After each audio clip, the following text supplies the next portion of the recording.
ያለኝ ጥያቄ ልጠይቃችሁ ኑር ኢንሻአላህ ያው ታግዘናል።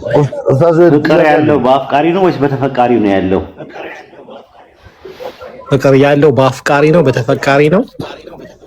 ፍቅር ያለው አፍቃሪው ጋር ነው ወይስ ተፈቃሪው ጋር? አረ ኡስታዝ ጥያቄ ያለኝ በአፍቃሪ ላይ ነው ብዬ ነው ማምነው። እኔ ተፈቃሪ ጋር ነው ያለው ብዬ ነው ማምነው። አፍቃሪ ፍቅር ሳይኖር እንዴት ሊያፈቅር ይችላል?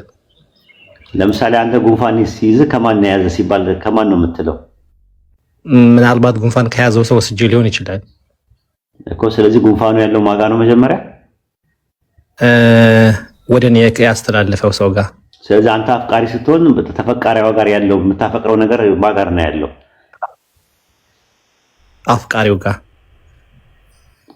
አፍቃሪው የሚያፈቅረው ማንን ነው ሲባል ከሊትን ይባላል። ስለዚህ ከሊት የምትባለዋን ስታፈቅራት የምታፈቅርላት ነገር አለ አይደለ?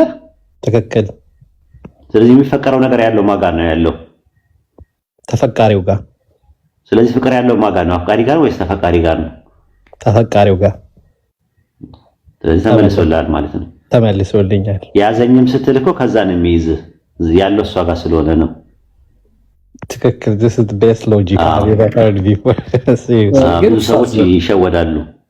ፍቅር ያዘኝ ሲባለው ፍቅር የያዘው ከዛኛው ሰውዬ ነው እንጂ ፍቅር ያለው ተፈቃሪው ጋር ነው እንጂ አፍቃሪው ጋር አይደለም ያለው። ብዙ ሰዎች ይሄንን አይረዱ።